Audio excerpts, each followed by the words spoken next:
senhores, vamos dar início ao terceiro e último dia do 24º Seminário Internacional do Café de Santos, promovido pela Associação Comercial de Santos. Agradeço os nossos patrocinadores, Autoridade Portuária de Santos, Agência Brasileira de Promoção de Exportações e Investimentos, Apex Brasil, MSC, Stonex, Serasa Experian, Caixa e Cochupé. Vamos dar início então ao primeiro painel. Peço para que todos coloquem os fones para que possa ter acesso aos conteúdos da palestra. O painel desta quinta-feira é Inovação para navegar num futuro climático desafiador e a inteligência artificial na agricultura. Eu convido os participantes. Leandro Carrion, Head de Inovação na John Deere.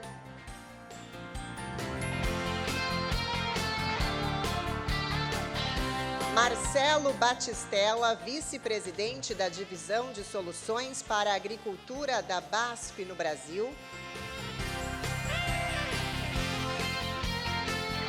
Francisco Jardim, cofundador e sócio-diretor da SP Ventures.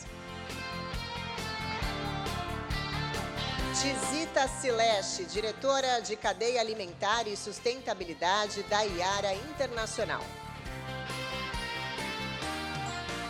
E para mediar este painel, convido Mariana Caetano, CEO e cofundadora da Salva.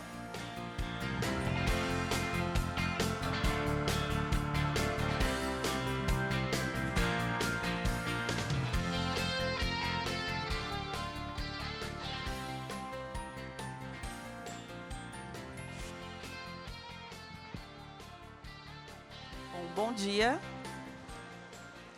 Bom dia, agradeço ao tempo de todos vocês que tiraram parte aí dessa manhã para nos ouvir. E esse seminário é especialmente importante porque todo ano, né, o mercado se junta aqui nessa época de maio e as perguntas são as mesmas. Café quebrou muito? Não, está vindo grão xoxo. Não, esse ano tá diferente, esse ano a peneira tá maior ou menor, geralmente sempre está menor. Então, todo ano fica nessa emoção aí para saber como é que vai ser a safra de maneira geral.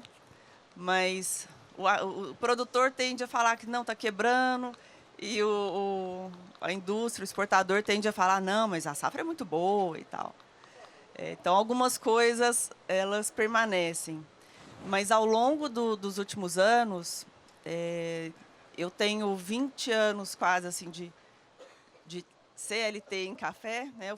Durante 15 anos, eu fui produtora, né? Gestora de uma fazenda em Varjão de Minas. Mas, se eu considerar que outros 20 anos eu frequentava a cooperativa de Araguari, eu participei lá, vi a criação, né, da marca Café do Cerrado, as primeiras cooperativas, a primeira... a criação da fundação para organizar os produtores, começando a falar de denominação de origem, a importância do trabalho do produtor e a vinda, né, dos compradores.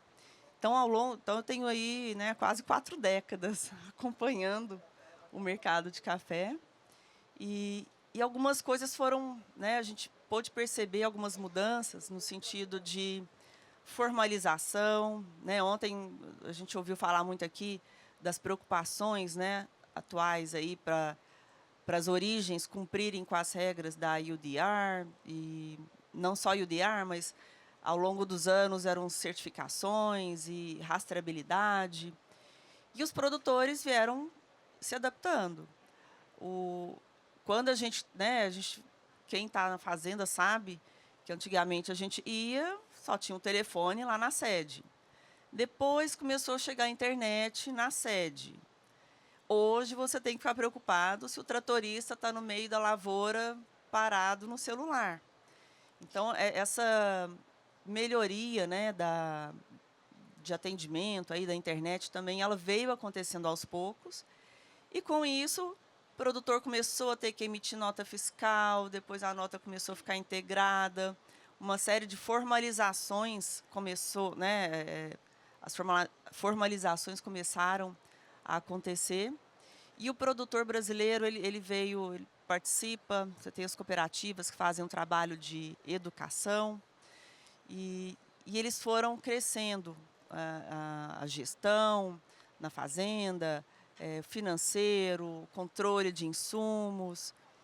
E a gente começou a chegar né, nos últimos anos, geada em lugares onde a gente não via geada, em dimensões que a gente não via também até pouco tempo atrás, secas, e a seca, né, como produtor ali, a seca, quem está na fazenda ali está vendo, mas ela é demorada, você só vê o resultado dela quase um ano depois. Então o alerta ele demora um pouquinho mais. A gente está vendo o que aconteceu aí com as enchentes no Rio Grande do Sul, é mais óbvio, né, quando acontece um granizo, a enchente, mas a seca, ela é silenciosa, ela é muito difícil de ser mensurada. E a gente precisa começar a pensar que os temas, né, as preocupações, hoje elas estão diferentes também. Antes né, era muito comum o produtor pensar que não, eu sei que uma vez a cada 10 anos vai ter um problema, mas você ficava relativamente tranquilo ao longo dos outros anos, do restante da década. Nós vamos começar a ver, né, essas mudanças climáticas extremas de maneira mais frequente. E a agricultura, ela é muito vulnerável, mas também a gente tem uma série de mecanismos que estão surgindo para ajudar a mitigar e nos adaptar a esses novos tempos. Quando a gente, né, eu falei ali da parte da formalização, a documentação, aí a gente viu também, né, eu vivenciei a entrada das mulheres para o negócio, e as mulheres eu acho que ajudam muito nessa parte de organizar o documento e tentar fazer, né, a parte de deixar tudo arrumadinho, certificar a propriedade. Então a gente teve um ganho também com essa vinda de mais mulheres para os negócios, para cuidar dessa parte aí de deixar os negócios mais redondinhos. E, por exemplo, né, a gente tem lá no caso tem a Cocacer, que é a cooperativa de Iraguari. Nós temos uma superintendente, que é uma mulher, e temos aqui uma conselheira e produtora, também mulher, as duas representando a cooperativa aqui hoje. É a primeira cooperativa que fez o inventário de emissões de gases de efeito estufa do Brasil. Eles fizeram isso ano passado, seguindo a metodologia do GHG. Então, para que isso aconteceu? Então, que isso tudo tem a ver, né, com que a gente começa a ter que se preocupar daqui para frente. Assim como a gente teve que formalizar os negócios, documentação, nota fiscal e tal, todo mundo que fez administração, engenheiro, sabe que aquilo que a gente não mede, a gente não controla. Para que a cooperativa vai fazer o inventário? A gente está vivendo num momento onde o impacto realmente da maneira com que nós produzimos os nossos alimentos, as nossas carnes, eles têm um impacto no restante da comunidade, do estado, do país. E como o mundo todo, né, a gente sabe muito disso, tem crescido o protecionismo e barreiras em todas as partes aí do planeta, mas o Brasil é essa potência em relação à biodiversidade, e muito se fala, né, das emissões da agricultura, mas a gente fala muito pouco das remoções que a agricultura pode fazer, porque elas são mais difíceis de mensurar. Então, essa questão da gente começar a falar muito de para que, né, fazer começar a medir o que a gente emite na agricultura, o que a gente remove, a gente tem que conhecer aquilo que a gente está fazendo para a gente saber como é que nós vamos nos adaptar daqui para frente.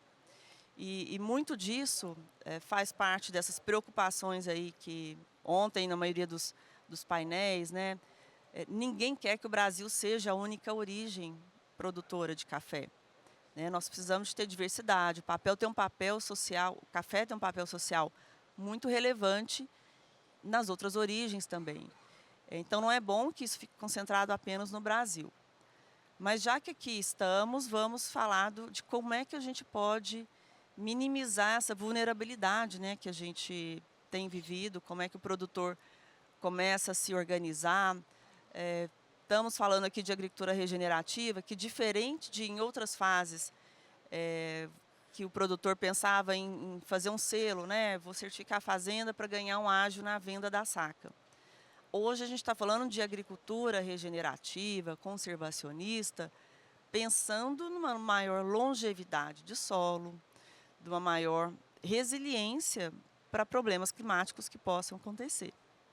E a ideia desse painel é falar muito disso, porque quando falamos, né, de crise climática e dessas mudanças que estão acontecendo com o impacto de inteligência artificial, que vai mudar as nossas vidas muito rapidamente, nós vamos ver essas mudanças agora de uma maneira muito mais rápida do que elas aconteceram até agora.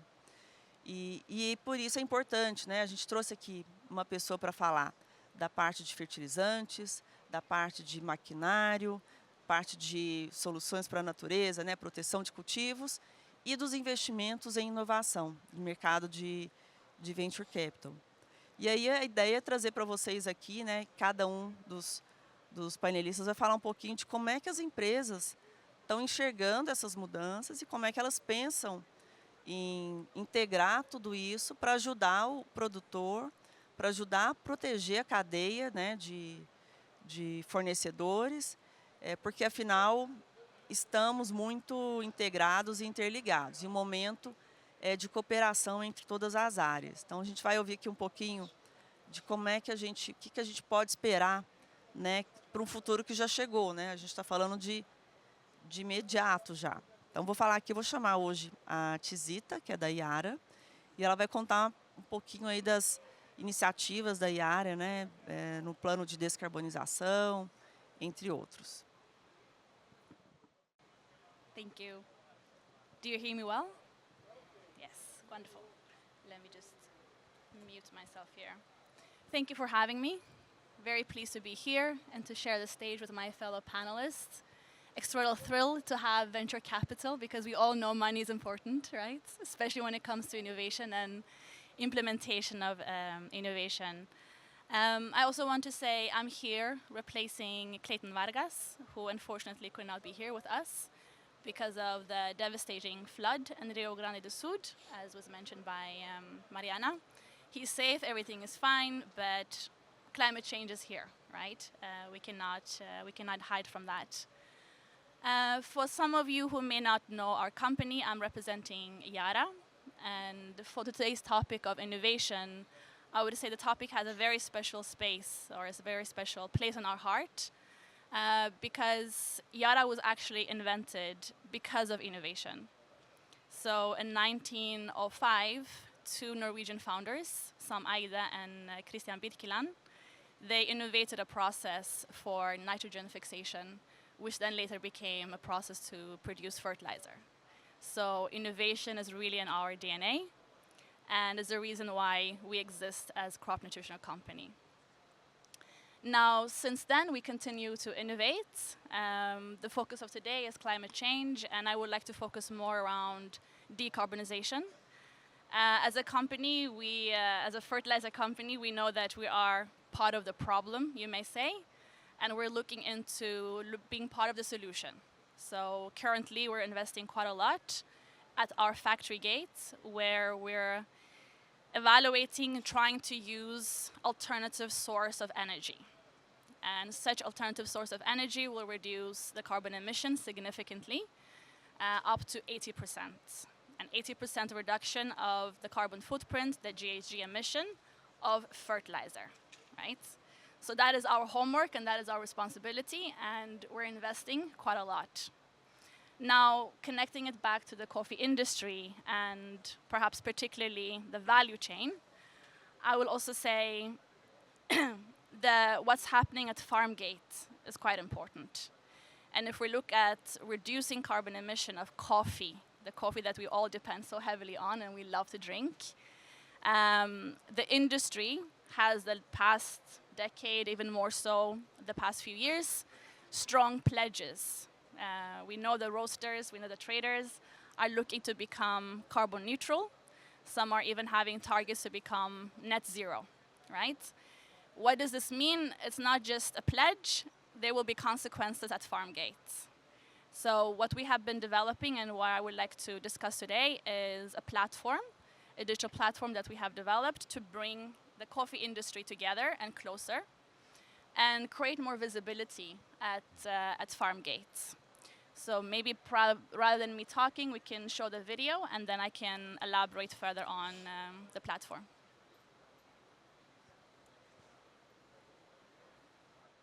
Coffee is the second most consumed beverage in the world. Then I wonder if consumers actually know how the coffee is being produced. I wonder if coffee is produced the same way everywhere. I think we need more visibility on how coffee is produced in different parts of the world and what are the best practices to do that in a sustainable way. I fully agree. Our new platform provides food chain actors with the visibility about performance indicators on sustainability, mapping what could be the gaps in the field, and drive improvements through actionable insights over the time. In the first phase, we focus on, because of the sense of urgency, decarbonization, reducing the carbon footprint at farm level, in addition to following the soil health indicators. And should we also talk about how we do collect the data? Because the dashboard is there's an algorithm using Conform to provide the dashboard, making that visible for all actors in the coffee value chain. But before that, we also have to collect quality data, right, at farm gates. And that also, this platform that we're developing, it both collects the data necessary in order to show the dashboard and the right indicators in the right formats. You know, the new platform Yara created provides the visibility to the food chain actors on what happens on the ground. It's offline, so we can shoot it on the ground without the need for a network, and we can collect data from the farms in this first stage.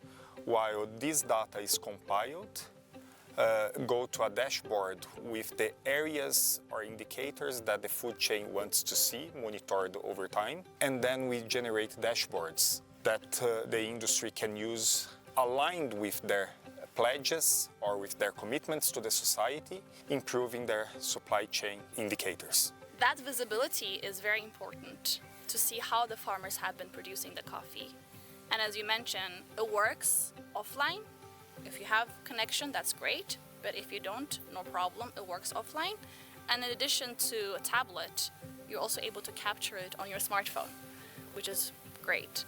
In addition to the dashboard, we combine the Yara knowledge on agronomic practice together with the farmer performance and provide actionable insight for continuous improvements. This is a very important point on collecting all this data in a platform, in an harmonized way that can help us to prioritize what are the key gaps that farmers have in the different production conditions and drive this improvement by tackling those areas that are the most urgent ones. With those improvements, using the Yara knowledge, we can give recommendations to farmers and for them to improve the different key performance indicators around sustainability, around productivity, around quality stability, with all the Yara knowledge that was put together over the years. I think that's an important part, the sustainability component, right? Because at the first phase, we will focus on decarbonizing and decarbonization of the coffee value chain, focusing on farm and farm gates. We will also add soil health indicators, enabling us to follow and monitor throughout time. That will be the first phase, but of course, we will continue adding more sustainability indicators as requested and demanded by the coffee value chain. And I think that recognition of the industry is important, right? And we're not creating new methodologies, but we're using already recognized carbon reduction calculation methodology by the Kulm Farm tool. And combining that to the practices on the ground is what really can be the low-hanging fruit of the decarbonization. Driving better productivity, better yields at the farm level, using smartly the resources, having more efficiency on the nitrogen use can drive this first layer of decarbonization. Combined to the technology of the new products, to the new ways of producing nitrogen fertilizers, we can also give a second step in the direction of the decarbonization. So it's a stepwise approach to achieve a more sustainable supply chain in the food companies. So what's important for us is a platform for the whole industry to create more visibility and transparency on what's happening at farm gates. And I think what is really important about the capabilities of the platform is that we use an industry-recognized metric and also system to measure over time. So with the involvement of the techniques on capturing this data, treating it and measuring the actual emissions, the soil health indicators on the ground that help leading to improvements, we are able to drive the change, to drive the improvement and decarbonize the food production systems.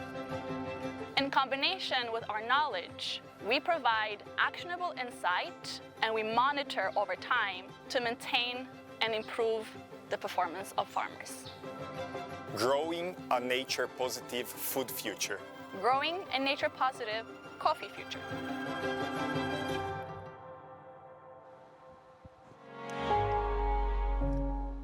Maybe just a couple of words before I give the word to my fellow panelists. This is not a platform for Yara, right? We acknowledge a problem in the industry and we want to be part of the solution. So this platform is for the full coffee value chain and we depend on collaboration. So we depend on the industry, the people here in the room to work together and create more efficient and sustainable coffee production and coffee value chain. So thank you.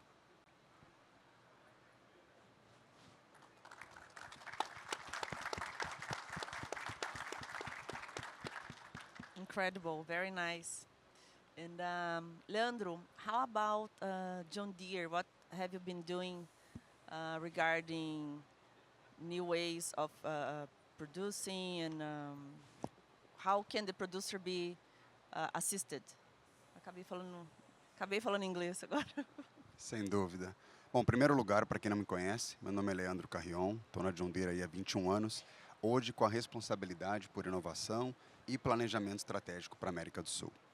Eu queria convidar vocês, tenham um pouquinho de paciência e venham comigo. 2 minutinhos aqui, vamos voltar um pouquinho no tempo. Após a Revolução Industrial, final do século XVIII, início do século XIX, nós estamos entrando, início do século XIX, nas chamadas 4 eras da inovação. E vocês vão entender que isso vai fazer sentido com o que eu vou trazer aqui, inclusive para o café.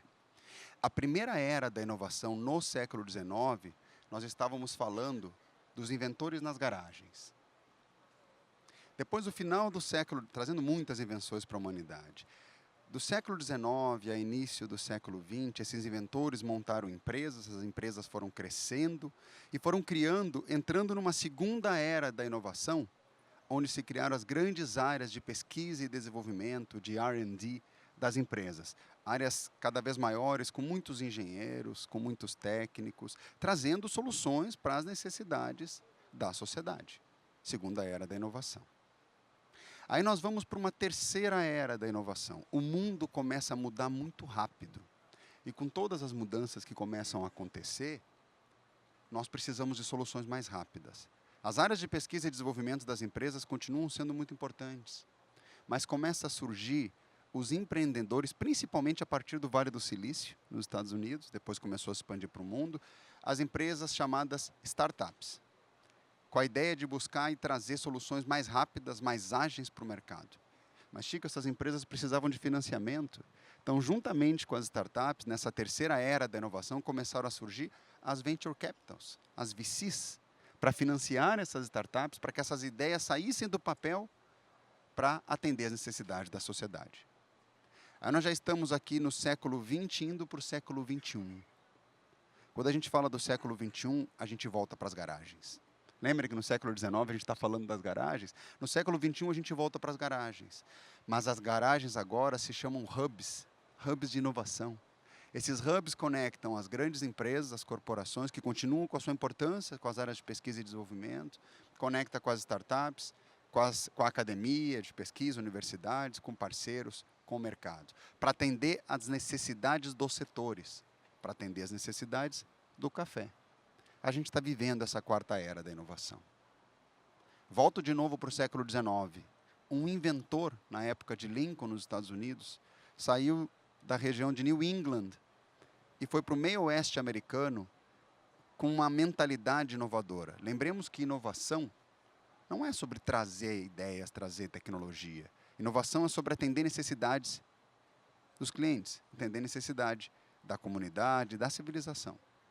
E esse inventor, ele começou a entender necessidades específicas e ele inventou um arado autolimpante que começou a revolucionar a agricultura no mundo. Existe o antes e o depois desse arado autolimpante. O nome desse inventor é John Deere, que criou uma empresa em 1837, hoje de 187 anos, quase bicentenária, uma empresa que nos orgulha muito, que tem mais de 70 mil funcionários no mundo, mais de 9 mil funcionários no Brasil, buscando soluções a cada dia para os nossos parceiros, para os nossos clientes. Poucas empresas no mundo, a Yara é uma delas. Parabéns por isso. Poucas empresas no mundo percorreram essas 4 eras da inovação. E nessas 4 eras da inovação, se nós olharmos, inclusive a história da John Deere, ela se confunde com a história da agricultura. Né? Tração animal, mecanização, depois tecnologia, cada vez mais avançada, agricultura de precisão, até que a gente fala de dados e de soluções inteligentes. O que a Yara trouxe aqui para nós foram dados e soluções inteligentes para o mundo do café, para o setor do café. Então, nós estamos falando de uma empresa onde inovação, em quase 200 anos, sempre foi um dos nossos valores. Por isso, a gente tem um ecossistema de produtos, tecnologias, serviços e soluções altamente tecnológicos a serviço da agricultura, a serviço dos nossos parceiros. O que nós estamos falando aqui? Nós estamos falando de receptores ligados com satélites para trazerem para telemetria, para direcionamento, para posicionamento nas nossas máquinas. A Mari falou sobre desafios de posicionamento, desafios de entender se a operação está rodando, se o tratorista está com o trator operando ou não. Nós temos essas conexões com satélites, nós temos monitores nas máquinas que captam informações de sensores, de câmeras, para a gestão e operação da máquina. Nós temos modems chamados JD-Link, que transferem os dados das máquinas para uma plataforma aberta chamada John Deere Operation Center. E essa plataforma aberta possibilita, e nós sabemos as dores dos produtores de café, possibilita que os nossos clientes façam à distância a gestão dos dados, o monitoramento desses dados, para tomarem as melhores decisões. E mais do que isso, aqui nós estamos falando de agricultura de precisão. Só que a gente está num outro patamar. Nós todos aqui começamos a enxergar o mundo de uma outra forma. Porque a gente já não fala mais de agricultura de precisão. Começa a entrar um componente em toda essa jornada que parece pouco, mas é uma revolução que a gente ainda se atreve a dizer que é uma revolução silenciosa, mas ela já não é mais silenciosa, que é a revolução da conectividade. Uma das dores dos produtores de café, e você sabe disso melhor do que eu, é a conectividade para ter acesso a esses dados. A conectividade tira de uma agricultura 4.0 ou de precisão para uma agricultura de decisão, e decisão a tempo real. E aí nós estamos falando aqui de câmeras, de sensores, de machine learning, de visão computacional, de inteligência artificial e a capacidade de tomada de decisão em tempo real, gerando cada vez mais valor para os nossos agricultores. Sabe o que a John Deere quer? Sabe qual é o nosso objetivo a curto, médio e longo prazo? No mundo inteiro. É que os nossos parceiros, que os nossos agricultores sejam mais produtivos, mais rentáveis e mais sustentáveis. Então toda essa tecnologia, e eu falei um pouquinho dela só aqui, é para isso. É para maior sustentabilidade, maior responsabilidade social, é para tirar mais com menos recurso, é para ter maior rentabilidade, para reinvestir, para crescer o setor. Só que se nós olharmos para toda essa evolução, primeiro que a inovação, eu acho que o mais importante aqui nem é a tecnologia. Acho que o mais importante é entender que a gente começa a transformar modelos de negócios. Nós já não falamos mais em máquinas, nós falamos em soluções inteligentes. Os modelos de negócio agora, os nossos clientes John Deere, começam a parar de comprar tecnologia. As tecnologias começam a vir nos equipamentos, mas eles começam a pagar pelo uso. Solution as a Service. Nós temos kits de instalação que a gente chama de PUC, Performance Upgrade Kit, onde a gente consegue colocar nas máquinas existentes, nas tecnologias existentes nas fazendas, nas operações, a gente aumenta a performance com novas tecnologias, de novo voltado à produtividade, voltado à rentabilidade, voltado à sustentabilidade. E aí eu vou trazer 2 pontos aqui, eu concluo essa primeira parte, Mari, de futurologia. Tudo que eu falei até agora, a gente pode falar um pouco mais aqui do que nós temos hoje, que impacta diretamente o produtor de café, quando a gente fala, né, nos desafios que existem hoje de mão de obra, a disposição de segurança da mão de obra, de conectividade, de custo, de certificação. Tem várias hoje soluções que atendem diretamente a esses desafios. Mas falando de futurologia, nós ainda lançamos agora na AgriShow, recentemente, faz 30 dias, menos que isso, nós lançamos a pulverizador autônomo chamado GUS. Essa revolução é muito grande para o mercado do café. O GUS é uma parceria, porque além de todo o ecossistema que a John Deere tem, nós temos as parcerias. Vamos lá para a 4ª era da inovação, a gente trabalha com as startups, a gente trabalha com os investidores buscando parceiros. E nós temos no GUS uma empresa que a John Deere começou uma joint venture em 2022, uma empresa da Califórnia. O GUS é um pulverizador autônomo, onde tu não vai ter exposição do operador no campo, tu consegue controlar a distância a esse pulverizador, e ao mesmo tempo nós temos uma outra empresa que foi adquirida chamada Smart Apply. Aqui é o melhor dos 2 mundos, eu estou falando para segunda metade desse ano, lançamento de 2025, é o melhor dos 2 mundos, porque o GUS é pulverização autônoma, ou seja, otimização da mão de obra. E o Smart Apply é otimização da utilização de inputs. Hoje nós já vendemos kit de upgrade, nós já vendemos oferecemos para o nosso cliente de aplicação à taxa variável. Ou seja, a gente olha os mapas que estão chegando, avalia as condições e o cliente consegue aplicar de forma variável na operação dele. Tem locais que aplica mais, locais que aplica menos. Com essa tecnologia Smart Apply, junto com o GUS, que a gente está falando de câmeras, sensores, machine learning, inteligência artificial. O que é inteligência artificial? Inteligência artificial, a máquina lê, a máquina aprende, a máquina melhora. A cada passada, melhora mais. E começa a tomar decisões cada vez mais autônomas. Esse Smart Apply é uma tecnologia que é capaz de identificar as árvores, identificar o tamanho da planta e a densidade. E com isso, muda automaticamente a vazão, liga, desliga a seção, muda a característica de aplicação. Então, eu paro por aqui, me estendi, e a gente volta em alguns exemplos se der tempo, mas a mensagem principal aqui é: nós temos muitas soluções hoje para o mundo do café e chegando, que realmente vão trazer uma transformação muito grande, que atende diretamente às necessidades dos nossos clientes. Então, obrigado por essa primeira parte, a gente volta com alguns exemplos aqui, tá?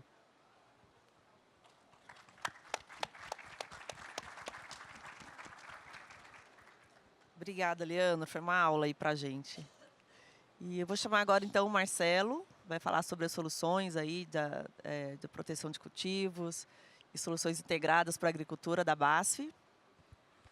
Bom, muito obrigado, Mariana. Bom dia para todo mundo. Vocês me escutam bem? Joia. Muito bom. Não, primeiro, muito obrigado ao pessoal da organização, a você, Mariana, pelo convite. Eu tenho uma conexão emocional grande com o café, também sou agricultor, minha família veio para o Brasil com o café, né? Então tenho uma conexão muito grande, muito emocional com o café, e eu, infelizmente, não sou agricultor de café, detrimento de uma mudança climática que você falou, Mariana. Não é novo, mas está se intensificando, né? Eu sou nascido em 75, no ano da geada negra, que mudou aí a configuração do café no Brasil, e isso acho que é uma coisa que eu queria trazer já logo no começo, né? A agricultura e a cadeia de alimento é muito dinâmica, apesar de ser resiliente, mas ela tem muitas mudanças ao longo do tempo, né? E essa capacidade de se adaptar e se reinventar, eu acho que é um dos grandes paixões que tem nessa cadeia de valor como um todo, né? E eu acho que você também foi muito feliz, Mariana, em comentar que a agricultura sempre evoluiu, né? E o que a gente faz hoje como agricultura é muito diferente do que a gente fez uma década, 2 décadas, um século atrás, né? Como o Leandro aqui comentou, mas eu acho que a segunda provocação que eu queria fazer para nós é que a agricultura que a gente faz hoje vai ser muito diferente da agricultura de amanhã, né? Eu tenho a sensação que nós vamos ver uma agricultura, uma cadeia de alimentos muito diferente nos próximos poucos anos, né? E um dos motivos é essa concatenação de necessidades diferentes, que começa através da sociedade, não só pelo hábito de consumo, mas ao mesmo tempo toda esses desafios de descarbonização, de eficiência, de fazer mais com menos, mas que isso também traz outros desafios, e aqui estamos com a cadeia inteira, né? O café tem uma grande vantagem, porque é uma cadeia que já está mais integrada, né? E é um desafio muito grande integrar cadeias, né? E isso está provocando um ambiente regulatório diferente, isso está provocando uma necessidade de conhecimento diferente. E, ao mesmo tempo, acho que o grande desafio aqui, acho que é um exemplo muito prático, né? Empresas ou áreas ou conhecimentos que sempre foram muito específicos, principalmente na área de pesquisa e desenvolvimento, onde a profundidade sempre foi um dos diferenciais, diria que hoje é o grande desafio. O desafio é como integrar tecnologias, porque é isso que o agricultor faz desde quando começou a agricultura. Do outro lado aqui da nossa discussão está o agricultor que hoje e sempre ele olhou para o negócio, ele teve que lidar com horizontais e não com verticais, né? Então acho que esse é um desafio atual que precisa ser trabalhado, né? E para mim só tem duas coisas fundamentais. É como lidar com isso através de colaboração. Se falou muito em colaboração fazem muitos anos. A verdade é que agora uma das únicas maneiras de achar soluções para isso é uma colaboração efetiva, né? Porque nós vamos precisar combinar tecnologias, nós vamos precisar integrar mais as cadeias. E a segunda parte, que eu acho que é parte do painel, é a digitalização, porque essa complexidade já é conhecida, né? Aí já tem várias clarezas do que precisa ser feito. O desafio é como fazer, é como lidar com essa complexidade, e eu tenho certeza que a digitalização, a qual a inteligência artificial é uma parte disso, vai ser um enablement para isso, né? Então, acho que por isso que eu acho que a gente vai acelerar e vamos ter muito benefício. Até porque, pessoal, a agricultura é parte da solução, né? E muitas vezes é vista como um problema, mas, na verdade, a agricultura é parte da solução, né? Então, esse é um pouco escutando os colegas aqui, que eu queria compartilhar um pouco com vocês. Mas deixa eu me apresentar para quem não me conhece, sou Marcelo Batistella, hoje sou responsável pela divisão de agricultura da BASF aqui no Brasil. Como eu disse, também sou agricultor, então eu tenho esse privilégio e um pouco do desafio de estar olhando a cadeia, às vezes um pouco dos dois lados. Estou vendo o André aqui também, que acho que tem essa mesma possibilidade de olhar a cadeia por ângulos diferentes, né? E acho que não muito diferente do que os colegas aqui colocaram, olha como a agricultura evolui e como empresas que estão há muitos anos na agricultura também evoluem. A BASF também participou aí das 4 eras aí da inovação, mas é uma empresa que teve origem, uma empresa química, que tinha um objetivo totalmente diferente. Ela começou na agricultura 170 anos atrás como uma empresa química, né? Que descobria algum componente químico, que o primeiro foi a síntese de amônia, que viabilizou, e que aliás eu tinha uma parceria com a Yara, que viabilizou a fertilidade em larga escala, né? E hoje nós nos tornamos uma empresa totalmente diferente, que evoluiu junto com a agricultura, né? A gente hoje trabalha com química, continuamos trabalhando com química, mas trabalhamos com muitas outras coisas que não tem nada a ver com química, né? Com genética, com melhoramento genético, com biotecnologia, com biológicos, né? E com digitalização. E isso por um lado, acho que faz todo sentido, e por outro, a gente vive também esse desafio como uma empresa de pesquisa e desenvolvimento, mas se para a gente tem esse desafio, imagine para o agricultor, que precisa lidar com toda essa complexidade, com várias variáveis que não tem o controle, e por isso que a digitalização vai trazer um benefício certamente.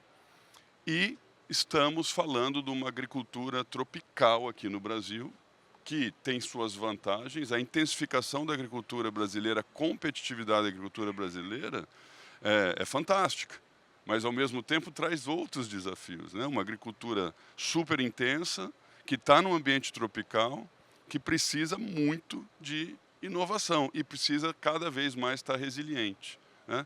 Eu tive a oportunidade de trabalhar em agricultura no mundo inteiro, por 3 oportunidades diferentes, e posso dizer para vocês com muita tranquilidade, gente, pelo ponto de vista de tecnologia, de conhecimento e de responsabilidade, diria que o Brasil, a cafeicultura brasileira pode estar super orgulhosa. Nós estamos muito bem posicionados, mas não quer dizer que a gente não tem coisas para fazer. Tem bastante coisa para fazer. E aí eu diria que algumas coisas importantes. A primeira delas já falamos, a gente precisa cada vez mais integrar a cadeia como um todo, né? E no café isso fica ainda mais evidente, porque nós temos uma cadeia que é resiliente, pouco elástica e que tem ainda capacidade e potencial de crescimento como cadeia, mas tem uma interferência muito grande direto do consumidor, porque é uma commodity agrícola diferente, que tem um binômio diferente da maioria dos grãos, por exemplo, que é o binômio produtividade, mas também qualidade ou características sendo requisitadas pelo consumidor. E essa cadeia, ela também vai ser desafiada e, ao mesmo tempo, beneficiada pela tecnologia, por digitalização. Olha, quando você pensava 30 anos atrás para fazer uma rastreabilidade, que já tinha rastreabilidade há 30 anos atrás, mas a capacidade de escalar o custo para rastrear era tão alto que você não conseguia socializar isso. Era um pedaço muito pequeno que tinha acesso. Com o advento de blockchain, isso é muito mais possível, né? Com plataformas igual a Sui trouxe da Yara aqui, que também traz outro desafio. É como a gente vai de verdade colaborar, porque hoje, pelo ponto de vista da cadeia, do próprio agricultor, ainda está tudo muito fragmentado. Então você tem as verticais que per si fazem muito sentido, mas quando você tem que colocar tudo dentro de uma única pessoa que vai operar, ou de uma única empresa agrícola que vai operar dentro da fazenda, a gente precisa achar caminhos ainda de integrar tudo isso, né? A próprio equipamento, os equipamentos foram, para mim, um dos grandes fontes de disrupção para ter dados locais, tecnologia. O novo raw material aí do mundo é dado, né? Então, originar dado, eu acho que hoje já não é o problema. O que era o problema há 2 décadas atrás, hoje não é o problema. O problema é o que você faz com o dado, né? E como integrar tudo isso, né? E aí, acho que, por último, um comentário que eu gostaria de fazer é que a tecnologia, e a digitalização não é diferente, ela sempre tem uma combinação conhecimento com um novo ferramental, né? E essa componente humano e inteligência artificial, conhecimento, no nosso caso, agronômico, com conhecimentos novos de mecatrônica e todas essas novas ciências que são fundamentais, né? Então, acho que esses são bons desafios que a gente tem à frente.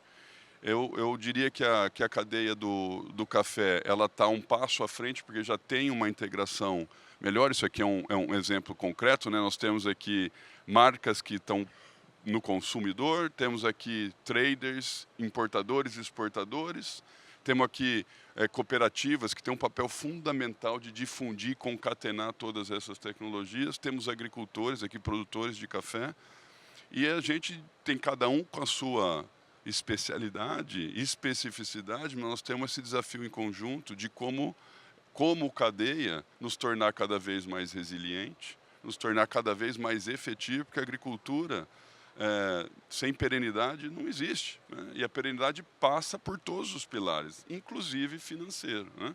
E aí a eficiência, que eu também acredito que a digitalização vai trazer muita coisa. E nós, como indústria de pesquisa e desenvolvimento, esses são alguns dos drivers que nos norteiam. Que demanda muito recurso e que também demanda tempo. E tem certas coisas que tempo é o que a gente menos tem. Então, essa colaboração, a combinação de tecnologias, a integração das cadeias, eu acredito que essa é uma parte da fórmula aí para o que a gente precisa acelerar nesses próximos poucos anos. Não dá nem para dizer mais em décadas, né? A gente fala em poucos anos, mas esse é um pouco eu acho que é o nosso desafio em conjunto e de grandes oportunidades que a gente tem da cadeia do café no mundo inteiro, mas principalmente aqui no Brasil. Tá bom, Mari? Ótimo, obrigada, Marcelo. E para completar tudo isso, né, que você falou, que os meus colegas aqui falaram, entra um componente muito importante, que é o investimento nessa inovação, né? Como é que a gente viabiliza isso? E diferente, né, de outras soluções que a gente tem aí no dia a dia, que você testa, cria um produto e ele já funciona e você já leva para o mercado. Esse tipo de solução que a gente está discutindo aqui, essas inovações que demandam pesquisa, desenvolvimento, combinações muito diferentes, né, das pessoas, né, dos engenheiros, isso demanda tempo que precisa ser acelerado com recurso, com investimento. E tem, né, vou chamar aqui o Francisco, da SP Ventures.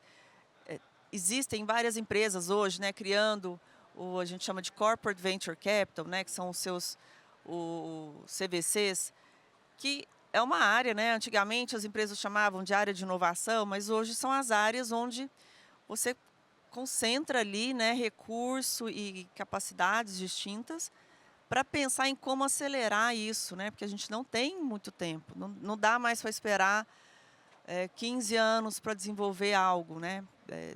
Todo mundo, até a própria máquina da Nespresso, ela foi lançada há muitos anos atrás, né? E teve gente, quando ela explodiu mesmo, pensou, nossa, que uma inovação, mas foram muitos anos para chegar até lá. E hoje a gente não tem mais tudo isso.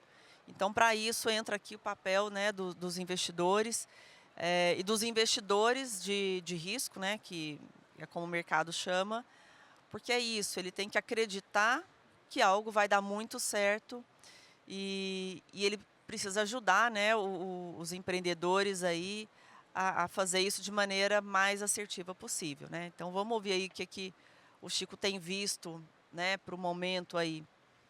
Total. Bem, bom dia a todos. Obrigado, Mari, pela oportunidade. Obrigado a todos por estarem aqui cedo no último dia, colegas painelistas. Eu sou um bicho muito diferente dos meus colegas painelistas, tá? Eu sou fundador e sócio de uma empresa de Venture Capital. Hoje nós somos a maior empresa de Venture Capital do agro, investindo em inovação do agro. A gente tem mais de 100 milhões de dólares investido em empresas inovadoras de pequeno porte, com muito apetite para risco e muito apetite por crescimento, tá? Eu vou dar um passo para trás, acho que várias palavras que a gente ouviu hoje, novas plataformas tecnológicas, novos modelos de negócio, se encaixa com o que a gente faz na raiz. Então, eu vou explicar um pouquinho o que é o Venture Capital, tá? Nos anos 50, 60, os americanos criaram, numa região do norte da Califórnia, um novo modelo de inovar. pautado pelo Venture Capital e pelas startups. Foi quando a Costa Leste, com o conservadorismo financeiro de Wall Street, encontrou aquela cultura com mais apetite para risco, intensiva em ciência de Stanford, e ali eles começaram a criar esse modelo de inovação que desde os anos 50 vem causando disrupção em quase todas as cadeias. A maioria das empresas de alta tecnologia hoje, as mais valiosas do mundo e que transformam a nossa vida no dia a dia, Microsoft, Google, Uber, todas estas nasceram a partir deste modelo e a maioria naquela geografia. As mais valiosas, Apple, Nvidia, todas elas saíram, incluindo o Tesla. Então, quando a gente olha os modelos e as cadeias que foram disruptadas, né, e que tiveram revoluções, são cadeias muito conservadoras e tradicionais, né? Não é só tecnologia. A gente pega hospitalidade, Airbnb, a gente pega transporte, vemos o Uber, né? Então é um modelo que se mostrou preparado e eficaz para disruptar uma série de cadeias que pareciam ser muito tradicionais, tá? Até algumas décadas atrás, esse modelo de inovação, ele só existia e ele só era uma ameaça naquela geografia. Ele ainda não tinha sido exportado para outros lugares. E muitas pessoas acreditavam que aquele modelo só funcionaria ali, naquela região dos Estados Unidos. Nos últimos 20, 25 anos, aquele modelo começou a ser exportado. Primeiro para Israel, depois para a China e alguns outros ecossistemas. E nos últimos 10 anos, esse modelo chegou no Brasil. Se a gente olha até 2017, os 3 unicórnios, as 3 empresas de $1 bilhão que tinham sido criadas a partir desse modelo na América Latina eram todas argentinas, Mercado Livre, Globant e Decolar. E de 2017 até 2023, 2024, o Brasil criou quase 30 unicórnios. A gente transformou e revolucionou a nossa indústria de serviço financeiro, seja em pagamentos com empresas como PagSeguro, Stone, ou seja na área de bancos, né? Hoje o segundo maior banco do país, que tem mais de 100 milhões de contas, é o Nubank, um banco que foi criado há menos de 10 anos. E o mais importante, a gente percebeu que esse modelo chegou com muito vigor no agro e no agro brasileiro. A nossa empresa começou a investir em startups do agro em 2009, 2010. E por quê que quando a gente montou esse negócio e decidiu copiar o modelo do Vale do Silício aqui, a gente focou 100% no agro? Porque a gente percebeu que o agro é o setor onde a nossa geografia mais faz ciência de ponta, né? A gente produz muito conhecimento e ciência de ponta é um insumo necessário. A gente percebeu que o setor estava passando por uma série de revoluções, né? Que os modelos da última Revolução Verde tinham chegado ou estavam próximos de um platô. E para a gente bater aquelas metas épicas que eram consenso e continuam sendo, né? De alimentar um planeta que vai bater 9,7, 10, 10,2 bi de pessoas e onde a gente vai continuar a ter um enriquecimento dos emergentes que arrasta centenas de milhões de pessoas debaixo da linha da pobreza, consequentemente consumindo mais caloria per capita, consumindo mais proteína animal e tomando muito mais café, né? A gente vai ter que aumentar um volume muito acelerado no volume produzido e a gente vai ter que fazer isso num ambiente muito mais restrito, um ambiente com muito mais incerteza climática, um ambiente com menos terra, um ambiente com menos acesso à água, um ambiente com o uso de químicos muito mais limitado. Então, a gente começou a olhar e ver, uau, tem um monte de oportunidade aqui. E eu vou falar dos 3 grandes setores onde nós mais investimos no último fundo, que eu acho que são setores onde o Brasil é hoje o segmento mais dinâmico e inovador do planeta nessas áreas e áreas muito relevantes do agro. Primeiro lugar, cadeia de biológicos, né? Estamos investindo nisso há mais de 10 anos. A transação mais valiosa de uma agtech ano passado foi uma agtech brasileira, a Biotrop, uma empresa brasileira de insumos biológicos, foi comprada por $500 milhões pela Biobest. A gente está vendo uma transformação, uma evolução da agricultura tradicional química para uma agricultura cada vez mais biológica. Essa indústria começou uma década atrás aqui no Brasil. O primeiro investimento que a gente fez foi numa spin-off da Exalc, chamada Bug, como uma indústria de nicho de controle de pragas e doenças. doenças. Depois ela foi virando uma indústria mainstream de controle de pragas e doenças, crop protection. E hoje ela já intersectou com a cadeia de fertilizantes. Os fertilizantes do futuro são biofertilizantes, né? Já vemos várias companhias que estão desenvolvendo formulações com micro-organismos, terceira geração com metabólitos, RNA interferência, produzindo uma nova indústria de insumos que muda radicalmente, não só a indústria de insumo químico, a indústria de fertilizantes, mas muda radicalmente a indústria de equipamentos. Porque a forma como a gente faz a aplicação, os protocolos, os horários, a intensidade, a frequência, tudo é impactado. E o Brasil hoje tem a cadeia mais dinâmica e mais sofisticada disso por uma série de motivos. Um capital humano extremamente qualificado nessa área, um marco regulatório que tem incentivado a inovação nesse segmento e um legado de um setor de cana, de açúcar e álcool, que se desenvolveu muito no biológico e serviu como plataforma de exportação. Segundo, a gente tem investido muito na cadeia de novos serviços financeiros por agro. Então, um dos grandes riscos que a gente vê para o agronegócio no ambiente de incerteza crescente climática é que o crédito pode começar a faltar. Os bancos tradicionais, os emprestadores de recursos, eles estão percebendo que o risco climático está ficando cada vez mais acentuado e isso causa uma retração. Então, produzir uma indústria de fintechs para o agro, uma nova indústria de serviços financeiros intensiva em tecnologia para o agronegócio é uma oportunidade única. A gente viu que a maioria desses unicórnios que foram criados aqui no Brasil foi nessa indústria de serviços financeiros, em pagamentos, em bancos. E a gente está vendo os bancos mais inovadores, digitais, tecnológicos para o agronegócio do mundo sendo criado aqui no Brasil. Temos uma empresa que, inclusive, investimos com a Yara aqui no Brasil, chamada AgroLand, que é provavelmente o banco digital do agro mais bem desenvolvido e bem sucedido do mundo. E terceiro, tecnologias para a cadeia de suprimento. O agronegócio é a última grande cadeia a ser disruptada por tecnologias digitais. Então, a gente vê muita oportunidade para distribuição, para logística, adotar novos modelos de negócio e tecnologias digitais e temos investido bastante nisso. A gente vê como uma grande oportunidade e nós acreditamos que cadeias de suprimento digitalizadas são mais transparentes, mais rastreáveis, mais flexíveis e mais adaptáveis a choques de oferta, né?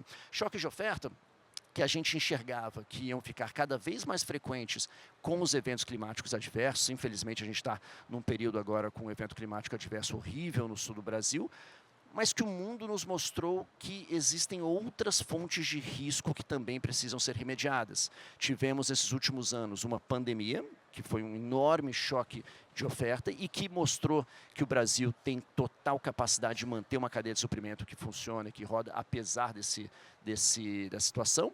E, por último, um mundo que entra cada vez mais em conflitos geopolíticos. A gente tem visto as disrupções que o conflito Ucrânia-Rússia e os impactos em fertilizantes têm causado. Tudo isso ajudando a acelerar a adoção tecnológica para criar redundância, fundamentos e mais eficiência, tá? Então, para criar essas novas empresas, novas tecnologias, você precisa casar novas grandes plataformas tecnológicas com novos modelos de negócio. E conforme a gente viu na Califórnia e em outros lugares, e hoje a gente está vendo aqui no Brasil acontecendo, não só no mercado como um todo, mas no agro, as empresas pequenas, capitalizadas por fundos de venture capital como o nosso, que são investidos por grandes companhias do agro, que colaboram com a gente, trocam conhecimento e parcerizam com essas empresas, é o modelo mais eficiente para causar esse tipo de disrupção e tecnologia. E aí um ponto interessante, tá? Só para concluir. Se a gente olha as maiores empresas do Vale do Silício, a gente vê que elas são quase perenes, né? É muito difícil a gente imaginar uma ameaça institucional, por exemplo, a um Google, a uma Meta, a uma Microsoft. Essas empresas vão ficando. Por que elas vão ficando quase que oligopolistas e vão mantendo uma posição de mercado hegemônica? Elas aprenderam uma estratégia de inovação aberta, que passa desde fazer investimentos em startups para entender o que está ameaçando o potencial negócio dela, mas também antecipar oportunidades, mas principalmente elas compram essas companhias que começam a ameaçar. Tem o caso do Facebook, que eu acho que é memorável. O Mark Zuckerberg pagou $1 bilhão pelo Instagram, né? Na época o Instagram tinha 11 funcionários, não faturava, todo mundo falou que o Zuckerberg era um louco, era irresponsável por pagar $1 bilhão para aquela companhia. 2 anos depois da aquisição, mais de 50% do faturamento da Meta, do Facebook, já vinha de mobile, da plataforma do Instagram. Esse tipo de transação, você comprar uma nova plataforma que te ameaça, que você talvez até tenha investido via um corporate venture, como uma estratégia defensiva, mas também como uma estratégia ofensiva, é a forma que as empresas do Vale do Silício, que vivem no ambiente mais perigoso do ambiente corporativo em termos de ameaça de inovação, conseguem se manter. E a gente já tem casos disso acontecendo. Eu vi o Marcelo Pimenta do Serasa aqui, o Marcelo, alguns anos atrás, comprou uma das nossas investidas, a Brain, né? E essa empresa veio a virar uma das principais plataformas de scoring de crédito e risco do Serasa para o agronegócio. Foi uma forma que o Serasa conseguiu comprar um time, comprar um produto e escalar aquilo dentro da base dele e virar e continuar e se manter líder de mercado. Então, esse é um pouquinho desse resumo de como funciona esse negócio de Venture Capital, e esse negócio de Venture Capital chegou muito forte aqui no agro brasileiro. E hoje a gente vê um deal flow, uma quantidade de negócios atacando toda a cadeia. Desde problemas dentro da porteira, problemas logísticos, problemas de rastreabilidade, insumos biológicos, e a gente vê mais de 1.700 pequenas empresas de tecnologia com muito apetite para risco, muita cultura empreendedora e combustível atacando e endereçando os principais gargalos. Então a gente acredita que a próxima revolução do agro, que já está acontecendo, vai ser liderado por essas companhias. E quando a gente conversa com os produtores, a gente vê que hoje a maior parte das tecnologias novas, seja drone, seja satélite, já chegam via pequenas empresas. A John Deere fez recentemente uma parceria com a SpaceX, do Elon Musk, uma startup que já tem mais de $100 bilhões de valor, mas que hoje é parceira e provedora de imagem de satélite. Então, esse é o modelo do futuro, é um modelo colaborativo, é um modelo com muito apetite para risco, é um modelo empreendedor, mas é um modelo que vai atender a todas essas novas demandas que a gente está vendo. Mari, posso quebrar o protocolo e complementar? Muito bem colocado todos os pontos aqui, Chico. Eu quero trazer alguns exemplos práticos do que está acontecendo na agricultura com o que tu acabou de falar, de toda essa dinâmica de startups com venture capitals, com o mercado como um todo. Tu falou aqui do Elon Musk, né, da Starlink, parceria com a John Deere, mas eu vou voltar aqui em algumas transformações. Tecnologia See and Spray. Pulverização apenas onde tem a erva daninha. Essa revolução, eu não vou dizer que vai fazer, já está fazendo. Já está acontecendo isso no campo. Essa revolução pode reduzir em até 90% o uso de defensivos. Vocês já imaginaram isso? Reduzir em até 90% o uso de defensivos? Ganha em redução de custo, ganha em sustentabilidade. Aqui é uma parceria com uma startup do Vale do Silício alavancada por uma venture capital. Vamos para uma outra revolução? Robótica, automação e autonomia. Nós temos tratores autônomos, nós temos pulverizador autônomo. Parceria com startups alavancadas por venture capital. Vamos para uma próxima revolução, eletrificação. A gente está falando de novo em redução de custo e otimização de mão de obra, nós estamos falando de sustentabilidade. Eletrificação, parceria com uma empresa, adquirimos uma empresa europeia, startup, alavancada por venture capital, trazendo revolução em eletrificação e em tecnologias de bateria. Vamos vir para a América do Sul, vamos desembarcar aqui no Brasil, parceria com uma startup, que é alavancada por venture capital, que trabalha com avaliação de características de solo e busca por otimização de rendimento de operação agrícola. Eles chamam de yield gap, ou seja, qual é o potencial de aumentar a produtividade da operação agrícola, e ainda a gente consegue, com essa tecnologia que eles estão trazendo e com inteligência, identificar se é com mais tecnologia, com melhores manejos, com melhores decisões. Todas são, eu coloquei alguns exemplos aqui que estão transformando a agricultura. See and Spray com inteligência artificial, eletrificação, robótica, ciência de solo, com startups alavancados por venture capital em parceria com grandes empresas. Foi um ótimo exemplo aqui, vou só pegar o gancho. Quando a gente reduz em 90% o uso de um defensivo, a gente está reduzindo o custo do produtor, estamos aumentando eficácia, reduzindo a pressão de geração de resiliência e resistência da praga, ou seja, você cria um valor enorme. E aí o desafio para as grandes companhias dos modelos de negócio incumbentes é como que eu consigo criar e me adaptar, criar uma nova tecnologia, criar um novo modelo de negócio e me adaptar para capturar esse superávit e não ser atacado por ele. O exemplo da BASF é muito interessante. Eu tive agora no AgriShow e eu vi o Charvio, a operação mais atual da plataforma digital da turma. E estão indo bem nessa direção, de conseguir capitalizar em cima disso e ter uma plataforma tecnológica de fazer prescrição, de fazer recomendação na ponta, trazendo uma solução que vai gerar muito valor produtor e que mantém a companhia na ponta e lucrativa e capturando esse superávit. Se você me permitir, Mário, para complementar aqui, eu acho que são exemplos concretos, reais, que não são futuristas, eles são do presente. Né? O Chico acho que vai lembrar, nós começamos essa empreitada junto com o AgroStart, eu nem lembro, acho que foi 2013. Mas fato, uma coisa que está chamando a atenção hoje é o desafio de quando você consegue fazer essa colaboração que gera um valor real para a cadeia, como acelerar a adoção disso, né? E aí a gente tem que pensar em pessoas, né? Em formação de pessoas, não só na educação, mas na capacitação para levar isso a uso, né? Então acho que essa é uma coisa que a gente talvez esqueceu de comentar aqui, mas dentro da resiliência, da tecnologia, da transformação na cadeia que precisa, tem um componente fundamental, que é o do conhecimento, que é de como nós vamos formar conhecimento que vai acelerar o uso dessas grandes tecnologias, das grandes colaborações que estão sendo criadas, né? E por último, acho que o Chico foi super concreto e feliz aqui. Não tem como dividir valor se você não gerar valor. Então essa conexão com a necessidade, a qual é onde você vai conseguir adicionar valor para a cadeia, como você também divide valor para retroalimentar o investimento. Então, acho que essas são coisas concretas, reais, que a gente precisa continuar com os esforços. Né? Isso. E, Cisita, também trazendo, né, o que vocês trouxeram como plataforma, levando benefícios direto, como você disse, não é para a Iara, é para o produtor, conecta tudo com o que o pessoal está falando.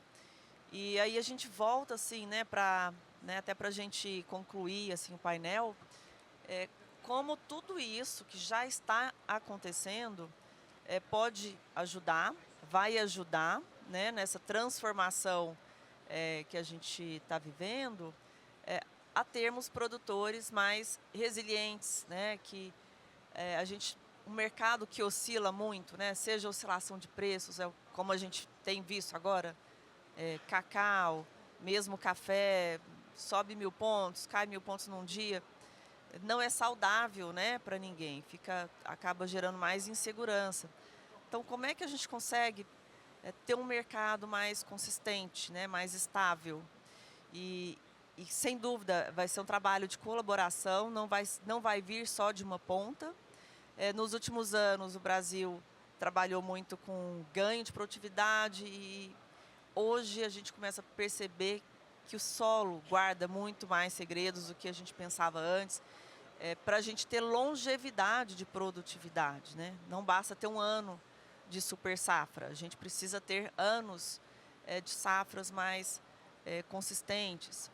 E, de novo, né, levar isso que o agricultor brasileiro está aprendendo, e aqui num seminário que é internacional, com exportadores que trabalham com origens do mundo todo, como é que a gente aplica também, né? Porque muitas das coisas que a gente tem falado, maquinário, essa tecnologia, mas a maneira de mudar como se faz negócios, ela não está tão atrelada à tecnologia em si. Quando a gente leva isso para países, né, América Central, África, Ásia, onde as condições são diferentes da que o Brasil tem. Então, como é que a gente ajuda também a deixar, né, esses produtores e cumprir com o papel social de distribuição de renda que esses outros países também precisam, né? E para que a gente tenha uma cadeia diversificada, sustentável e sem essas grandes oscilações de mercado aí que acabam não sendo boas nem para o produtor,